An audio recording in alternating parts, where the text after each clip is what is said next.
ठीक है, इसी को कंटिन्यू हम लोग कर रहे हैं, लॉ ऑफ मोशन को कंटिन्यू कर रहे हैं और उस एग्जाम्पल को जिसको हम डिस्कस कर रहे थे उसको आगे बढ़ना चाह रहे हैं। तो इसका मतलब इन्होंने एक स्टेटमेंट बताया कि the unbalanced force on the marble in this case are 0।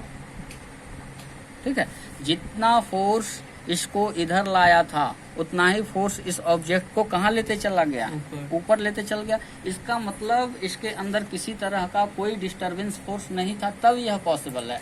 और मार्बल में भी कितना भी फिनिश दें हम मार्बल में, तब भी इसमें कहीं ना कहीं फोर्स का लॉस हो जाएगा। ठीक है, सॉरी, फोर्स का लॉस नहीं होता है, एनर्जी का लॉस होता है। लेकिन वो जितना चढ़ना चाहिए था उतना नहीं चढ़ेगा। एक आइडियल सरफेस बनाया गया होगा, उसको भी लुब्रिकेंट डाला गया होगा उसके ऊपर। ठीक है, मोबिल वगैरह यूज किया गया होगा, ग्रीस वगैरह, ताकि ये बिल्कुल फ्रिक्शनलेस हो जाए। तब उस केस में यह मैक्सिमम जहां से चलता है उसी को अटेंड करता है। ठीक है, लेकिन किसी भी रिजल्ट पे गैलीलियो पहुंच नहीं पाए थे। ऑन रिकॉर्ड जैसा कहता है, भले कुछ लोगों के द्वारा ऐसा बताया जाता है कि गैलीलियो ने ही पूरा एक्सपेरिमेंटल लॉ ऑफ मोशन को डिराइव किया था। ठीक है, और उनके कॉन्सेप्ट को न्यूटन्स ने चोरी करके उसे बाहर डाल दिया मार्केट में, मतलब अपना पब्लिश कर दिया। लेकिन जो भी है, हम लोग को जो ऑन रिकॉर्ड मैटर मिल रहा है उसी पे हम लोग बात कर सकते हैं। ठीक है, इसी एक्सपेरिमेंट को और इसी के कॉन्सेप्ट को न्यूटन्स ने आगे बढ़ाने का प्रयास किया। ठीक है, तो यहाँ देखिए आप मेंशन किया हुआ है, Newton's further studied Galileo idea on the force and motion and presented 3 fundamental law.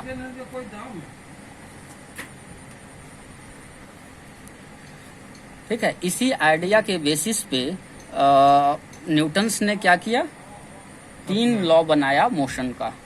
ठीक है, अपना 3 लॉ दिया, जिसे fundamental law of motion. Fundamental समझते हो? फंडामेंटल का मतलब होता है बिल्कुल बेसिक। ठीक है, फंडामेंटल कॉन्सेप्ट कोई अगर कहा जाता है तो बिल्कुल बेसिक कॉन्सेप्ट, मतलब जिसका और किसी से कोई कनेक्शन नहीं हो, स्वयं में वो स्टार्ट हुआ।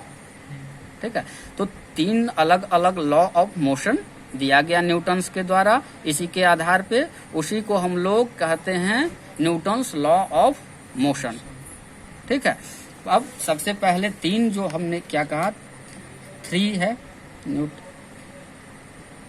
3 लॉज ऑफ मोशन। कितना दिया गया मोशन का रूल, नियम? 3 दिया गया। पहला को हम लोग कहते हैं simply first law of motion. क्या कहते हैं? First law of motion. एक बात और ध्यान रखने योग्य यहाँ है कि जो लॉ ऑफ मोशन न्यूटन के द्वारा दिया गया वो नेचर में पहले से एग्जिस्ट कर रहा है। ठीक है, नेचर में ये बातें सभी पहले से एग्जिस्ट कर रही है। उन्होंने सिर्फ ऑब्जर्वेशन किया इस मैटर का। क्या किया उन्होंने? ऑब्जर्वेशन किया।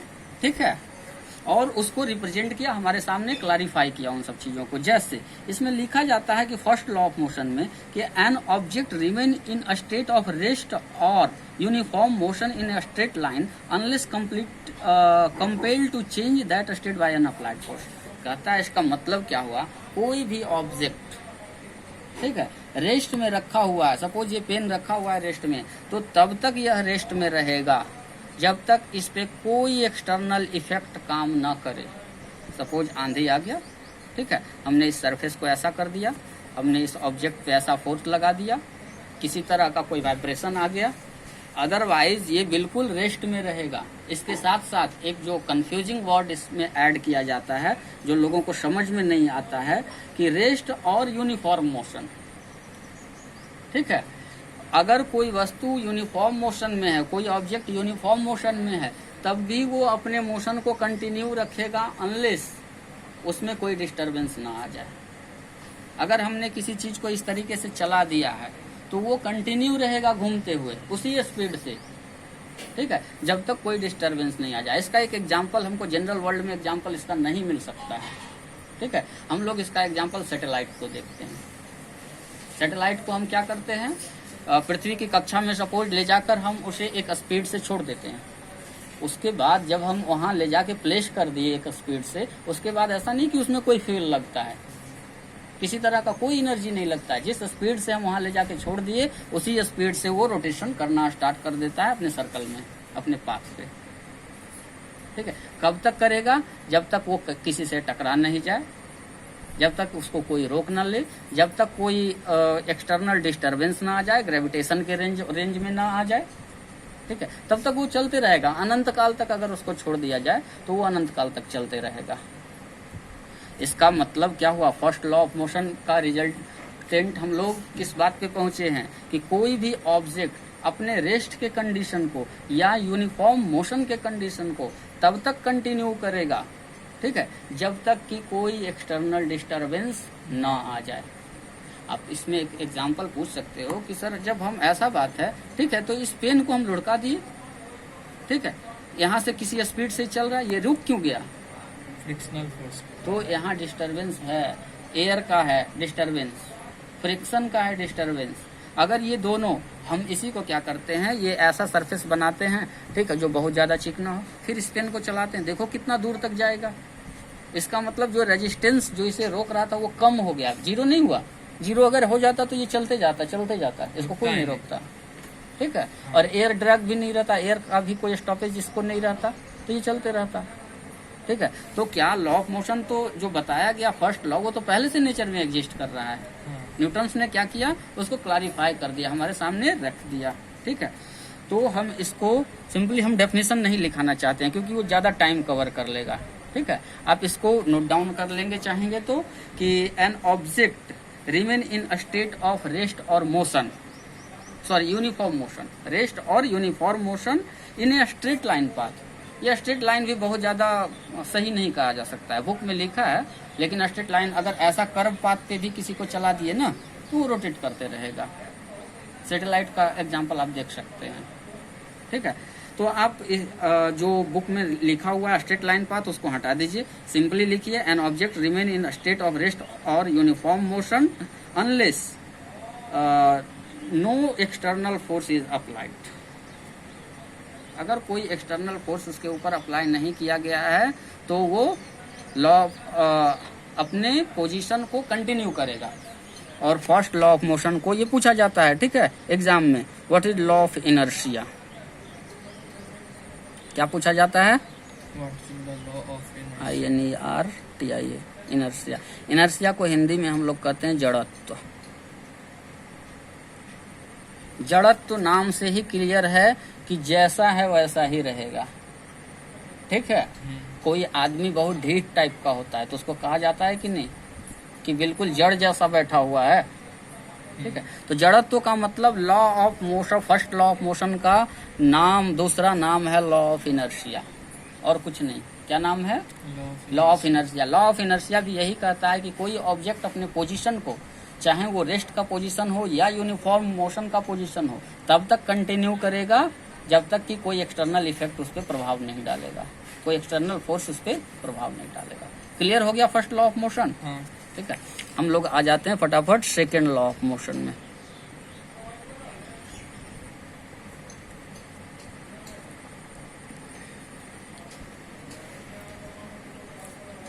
स्टेटमेंट आप लोग देख लेंगे, एक बार लिख लेंगे, ठीक है।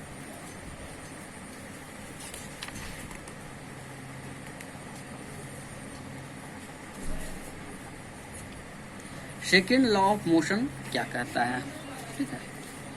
एक वर्ड यहाँ आता है सेकेंड लॉ ऑफ मोशन में, मोमेंटम। हिंदी मीडियम वाले स्टूडेंट थोड़ा देख लेंगे मोमेंटम का हिंदी क्या होता है।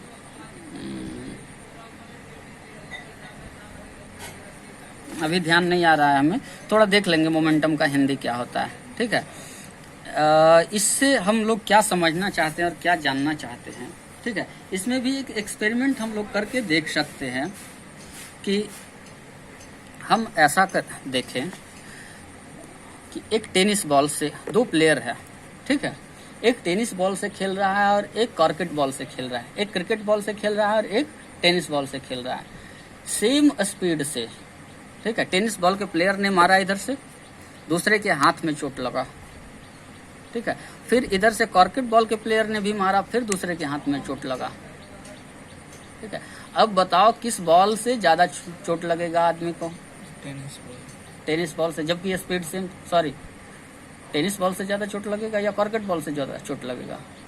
कॉर्केट कॉर्केट से लगेगा, ठीक है, क्यों, जबकि दोनों का स्पीड सेम था, हाँ ठीक है। एक हम ऐसा एग्जाम्पल देखे, दूसरा का क्या हम एग्जाम्पल देखते हैं, ठीक है। हम क्या करते हैं, अपने हाथ को यहाँ रखते हैं, यहाँ से 1 kg का वजन छोड़ते हैं और 2 kg का वजन छोड़ते हैं, यहीं से, ठीक है। किससे ज़्यादा चोट लगेगा हमको? 2 kg 2 kg का वजन से ज़्यादा चोट लगेगा। वही एग्जाम्पल को फिर से ऐसा ही एग्जाम्पल को कंटिन्यू करते हैं यहीं से, ठीक है। 1 kg के वजन को छोड़ देते हैं इस तरीके से, और दूसरा टाइम क्या करते हैं, 1 kg के वजन को ऐसे करके मार देते हैं। किसमें ज़्यादा चोट लगेगा? जो ऊपर से गिर रहा है, जब मार दिए इस तरीके से, हाँ, ठीक है। इसका मतलब क्या है कि फोर्स का जो इफेक्ट क्रिएट हो रहा है वह 2 बातों पे निर्भर कर रहा है। एक तो उसके मास पे निर्भर कर रहा है और दूसरा उसके वेलोसिटी पे निर्भर कर रहा है कि नहीं? एक पे हम नहीं कर सकते हैं, ठीक है। तो ऐसा ही एक वर्ड है, एक टेक्निकल नेम है मोमेंटम, ठीक है। मोमेंटम का मतलब ही होता है मास एंड टाइम, दोनों को जो कंसीडर करें, मास एंड स्पीड दोनों को जो कंसीडर करें। मोमेंटम को हम लोग P से रिप्रेजेंट करते हैं, P is equal to mass into velocity. मतलब ऐसा कह सकते हैं ये मोमेंटम आया कहाँ से, ये कहीं कोई फिजिकल क्वांटिटी है नहीं, ठीक है, ये एग्जिस्ट नहीं करता है, हमने कोई नाम दिया। क्या इसको हर बार एम भी कहते? नहीं कहते ना। तो मास और वेलोसिटी के कॉम्बिनेशन से हम देख रहे हैं कि ये गेम हो रहा है, ठीक है। तो मास एंड वेलोसिटी के कॉम्बिनेशन को हमने कुछ नाम दे दिया। क्या नाम दिया हमने? मोमेंटम नाम दे दिया, ठीक है। हम क्या देखें कि जब भी फोर्स का इफेक्ट हो रहा है तो मास एंड वेलोसिटी पे चेंज डिपेंड हो रहा है। हाँ, कैसा डिपेंडेंसी हो रहा है? ये मोमेंटम फोर्स जो है ना, हम प्रैक्टिकल ऑब्जर्वेशन से बता रहे हैं, force directly proportional to mass. अगर मास में चेंज हो रहा है तब भी फोर्स बदल जा रहा है। चेंज कैसा होता है? टाइम के साथ अलग अलग मास लगा दिया जाए। आ रहा है बात समझ में? ठीक है। दूसरा फोर्स, हम अलग फोर्स कब ऑब्जर्व करते हैं? जब वेलोसिटी टाइम के साथ अलग अलग हो। इसका मतलब क्या है? ठीक है, कोई फोर्स हमें निकालना हो तो हम क्या करें, मोमेंटम को mv/t को कर दें, मतलब rate of change of momentum. इसका हम टाइम को यहाँ बहुत इंपॉर्टेंट फैक्टर है, ऐसा इसलिए भी बता रहे हैं। थोड़ा एक और एग्जांपल बोलते हैं, 2 एग्जांपल हमने बोल दिया। अब टाइम फैक्टर का हम यहाँ महत्व बता रहे हैं कि लॉ ऑफ मोशन में टाइम फैक्टर का क्या महत्व है। यहाँ एक ऑब्जेक्ट रखा हुआ है, ये पेन रखा हुआ है, ठीक है। हम क्या किए, ऐसे करके छोड़ दिए, कितना दूर गया। अब क्या किए, ऐसे करके छोड़ दिए, ज्यादा दूर जाएगा ऑब्वियसली। फोर्स तो बराबर लगाए थे लेकिन वही फोर्स को ज्यादा देर तक लगाए। सिंपली हम घर में ऐसा देखते हैं, किसी का 4 व्हीलर खराब हो गया, ठीक है, यहाँ लगा हुआ है गाड़ी, ऐसे धक्का दे दिए, ड्राइवर स्टीयरिंग पे बैठा हुआ है, क्या स्टार्ट हो गया? नहीं स्टार्ट हुआ। हम क्या करते हैं, उसी फोर्स को कंटिन्यू करते हैं, कुछ दूर तक कंटिन्यू करते हैं, तो उसमें स्पीड ज्यादा आता है कि नहीं आता है? हाँ। ठीक है। इसका मतलब कि फोर्स हो गया, मास हो गया, वेलोसिटी हो गया, इसके साथ साथ टाइम का भी रिलेशन है, प्रैक्टिकल ऑब्जर्वेशन में आ रहा है। ठीक है, यानी फोर्स किन किन बातों पे निर्भर कर रहा है? मास पे निर्भर कर रहा है, उसके वेलोसिटी पे निर्भर कर रहा है, और एप्लीकेशन टाइम पे भी निर्भर कर रहा है। हम 1 सेकंड के लिए फोर्स लगाएं कि कितने देर के लिए फोर्स लगाए हैं। ठीक है, तो कहा जाता है, फोर्स का सिंपल डेफिनेशन बताया जाता है कि rate of change of momentum. क्या कहा जाता है? Rate of change of momentum. Rate मतलब उसका बदलने का, हाँ, बदलने का दर, समय के अनुसार। Rate of change of momentum. Momentum किसे कहे? mv को मोमेंटम बोले हैं। यानी कि हाँ, मास इनटू वेलोसिटी को जब टाइम से डिवाइड कर देते हैं तो जो ऑब्जेक्ट बनता है, ठीक है, जो फिजिकल क्वांटिटी बनता है उसे हम लोग फोर्स कहते हैं। ठीक है, ये बराबर डायरेक्टली नहीं होता है। ऐसा कहा जाता है कि rate of change of momentum is directly proportional to applied force, ऐसा। क्या कहते हैं हम लोग, rate of change of momentum is directly proportional to applied force. ठीक है, और कुछ वैल्यूज इसमें होता है, जो स्टैंडर्ड वैल्यू को हम लोग कांस्टेंट 1 मानते हैं, उसके बाद ये F बराबर mv/t लिखा जाता है। ठीक है, mv/t आप कहेंगे ऐसा हम देखे नहीं है कहीं सर, तो हम क्या करते हैं, मास क्या टाइम के साथ बदलता है? नहीं बदलता है। जिस मास पे हम फोर्स लगा रहे हैं उसी पे लगाते रहेंगे ना। ठीक है, तो बदलेगा क्या, वेलोसिटी, लेकिन उसका बदल जाएगा। और वेलोसिटी को टाइम से जब डिवाइड करते हैं तो उसे क्या बोलते हैं हम लोग, एक्सेलरेशन बोलते हैं। तो F is equal to ma जो फॉर्मूला है सेकेंड लॉ ऑफ मोशन, पूछा जाता है what is second law of motion, तो कोई कह देता है F is equal to ma, ऐसा नहीं। ठीक है, सेकेंड लॉ ऑफ मोशन से F is equal to ma आया है, डराइव होके आया है, ये सेकेंड लॉ ऑफ मोशन नहीं है। सेकेंड लॉ ऑफ मोशन है rate of change of momentum is directly proportional to applied force, बस। ठीक है, जब हम लोग एडवांस स्टडी करते हैं तो वहाँ हम लोग ये भी मानते हैं कि मास भी चेंज करता है एडवांस स्टडी में, लेकिन इंटरमीडिएट लेवल के स्टडी में हम लोग यह मानते हैं कि मास फिक्स है। ठीक है, मास चेंज नहीं करता है। चेंज क्या करता है, वेलोसिटी चेंज करता है। माइक्रो स्टडी में जब हम लोग जाते हैं तो वहाँ माना जाता है, सपोज हम लोग किसी रॉकेट लॉन्चिंग का, सैटेलाइट लॉन्चिंग का जब हम इक्वेशन डेवलप किया जाता है, तो जैसे जैसे वो ऊपर जाएगा उसका मास भी तो बदलते जाएगा, ग्रेविटेशन का प्रभाव कम होगा, उसका वेट कम होते जाएगा। ठीक है, तो उस कंडीशन में वो मास को भी चेंजिंग मान के किया जाता है, बनाया जाता है, लेकिन ये हायर कॉन्सेप्ट है, हम लोग के सिलेबस के अंदर की बातें नहीं है। ठीक है, यहाँ एक टर्म आया एक्सेलरेशन, क्या टर्म आया, जिससे अभी अगर हम कहें तो आप लोग बहुत ज्यादा परिचित नहीं है, लेकिन इसका एक थोड़ा छोटा सा एग्जांपल मैं देता हूँ। आप बाइक पे बैठते हो, बाइक को स्पीड करना रहता है, क्या करते हो, एक्सेलरेटर को हम लोग बढ़ाते हैं। क्या करते हैं, एक्सेलरेटर को बढ़ाते हैं। हाँ, तो एक्सेलरेटर जिस ऑब्जेक्ट के बढ़ाने से जो रिजल्टेंट आता है वो एक्सेलरेशन होता है। तो व्हाट इज एक्सेलरेशन, इसको ए से डिनोट करते हैं, हिंदी में इसे त्वरण कहते हैं। Rate of change of velocity, rate of change of velocity is called acceleration. Practical life में मैं बताता हूँ। ठीक है, सपोज यहाँ से हमने बाइक चलाना स्टार्ट किया, यहाँ एक्सेलरेटर दिए, यहाँ से यहाँ जाने में, इस जगह से इस जगह तक जाने में अगर ज्यादा टाइम लगता है एक केस में और दूसरे केस में कम टाइम लगता है, तो किसका एक्सेलरेशन ज्यादा है, कम टाइम वाला, कम टाइम वाले का एक्सेलरेशन ज्यादा है।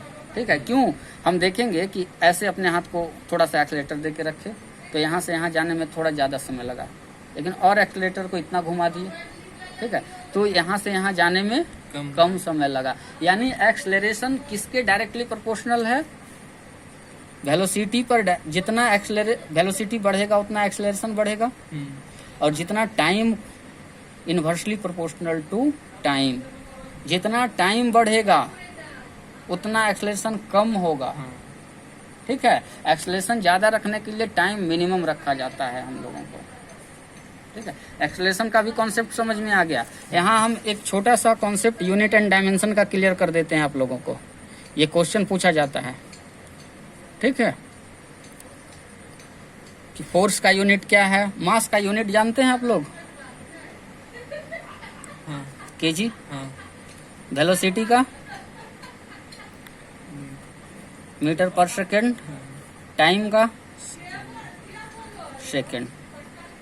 ठीक है, इसी के आधार पर यूनिट एंड डायमेंशन। अच्छा, मास को हम लोग रिप्रेजेंट करते हैं कैपिटल एम से डायमेंशन में, ये बहुत महत्वपूर्ण है। ऑब्जेक्टिव एक क्वेश्चन इससे रहता है, किसी भी कंपटीशन में रहता है। ठीक है, वेलोसिटी को मास पर सेकेंड है ना, तो m t⁻⁻1, ये कैसे आया,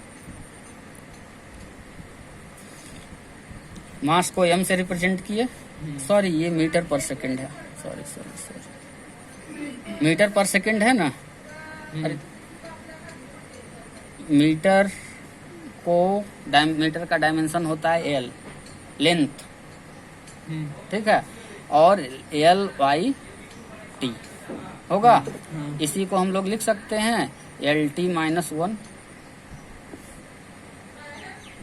लिख सकते हैं या नहीं? पावर रूल से, मैथ का ये सिंपल है। ए बाई बी को हम लिख देते हैं कि नहीं, A into B to the power minus 1, ठीक है। तो मैथ का सिंपल रूल से हम इसको लिख दिए। क्वेश्चन आएगा what is the dimension of velocity, नीचे ऑप्शन दिया रहेगा आपको एल टी माइनस 1, ठीक है। उस कंडीशन में आपको इसे सेलेक्ट करना होगा। टाइम का क्या होता है डायमेंशन, टी। ये डायमेंशन जो होता है ना, उस फिजिकल क्वांटिटी के फर्स्ट वर्ड का कैपिटल लेटर होता है, जो इंडिपेंडेंट क्वांटिटी होता है, डिपेंडेंट का नहीं। जैसे वेलोसिटी दूसरे पे निर्भर कर रहा है, मास किसी पे निर्भर नहीं कर रहा, टाइम किसी पे निर्भर नहीं कर रहा है, ठीक है। वेलोसिटी जिस पे निर्भर कर रहा था उसके फर्स्ट वर्ड के कैपिटल लेटर को हमने सजा दिया, उसे अरेंज कर दिया, वही उसका डायमेंशन हो गया, ठीक है। टाइम का क्या हो गया डायमेंशन, टी हो गया। अब एक्सेलरेशन का आपको पूछा जाए डायमेंशन, क्या बताइएगा? नहीं, ये सब डिपेंडेंट क्वांटिटी है, कैपिटल ए नहीं होगा, ये दूसरे पे निर्भर कर रहा है। डायमेंशन के लिए कैपिटल लेटर, उस वर्ड का फर्स्ट कैपिटल लेटर तभी होगा जब वो इंडिपेंडेंट क्वांटिटी है। जैसे मास है, ठीक है, टाइम है, लेंथ है, ये सब क्या है, टेम्परेचर है, ये सब इंडिपेंडेंट क्वांटिटी है, किसी पे निर्भर नहीं करता है। लेकिन और बाकी एक्सेलरेशन किस पे निर्भर किया, आप यहाँ फॉर्मूला से देखिए, वेलोसिटी और टाइम दोनों पे। वेलोसिटी किस पे निर्भर करता है, वेलोसिटी क्या होता है आपने जानते नहीं है? वेलोसिटी इज इक्वल टू, या speed is equal to distance by time, होता है ना, ऐसा लिख सकते हैं। तो वेलोसिटी तो निर्भर कर रहा है दूसरे पे, डिस्टेंस पे भी निर्भर कर रहा है, टाइम पे भी। इसी को हम डिस्टेंस का लेंथ होता है यूनिट, होता है ना, सॉरी, हाँ लेंथ कह सकते हैं, डिस्टेंस को लेंथ कह सकते हैं। लेंथ का एल यहाँ लिख दिए, अब बटा टाइम का टी लिख दिए, एल बाई टी। इसलिए वेलोसिटी का डायमेंशन हो गया, ये यूनिट, ये डायमेंशन, ठीक है। मात्रक इसे कहते हैं हिंदी में मात्रक, इसे कहते हैं हिंदी में बीमा। ये बहुत महत्वपूर्ण है, लोगों को नहीं आता है समझ में, यहाँ समझ लेना है इस चीज को। तो टी को ऊपर ले गए तो एल टी माइनस 1 हो गया। अब एक्सेलरेशन का डायमेंशन हमें पहले यूनिट पूछा जाएगा। एक्सेलरेशन का क्या हम पूछ रहे हैं, यूनिट, ठीक है। Acceleration is equal to V by T. Velocity का यूनिट क्या होगा, मास पर, सॉरी, मीटर पर सेकेंड होगा यहाँ से। और टाइम का यूनिट फिर सेकेंड, यूनिट का बात कर रहे हैं, ठीक है, यानी मीटर प्रति सेकेंड स्क्वायर। क्या यूनिट हो गया एक्सेलरेशन का, मीटर प्रति second square, metre per second square. इसे कभी जीवन में याद नहीं करना है, आज याद करेंगे कल भूलेंगे, कल याद करेंगे परसों भूलेंगे। याद क्या करना है, velocity is equal to distance by time, that means velocity का यूनिट हो गया metre per second. We know acceleration is equal to velocity by time, metre per second by second, यानी metre per second square, that's all, ठीक है। इसी तरीके से हम लोग क्या करेंगे,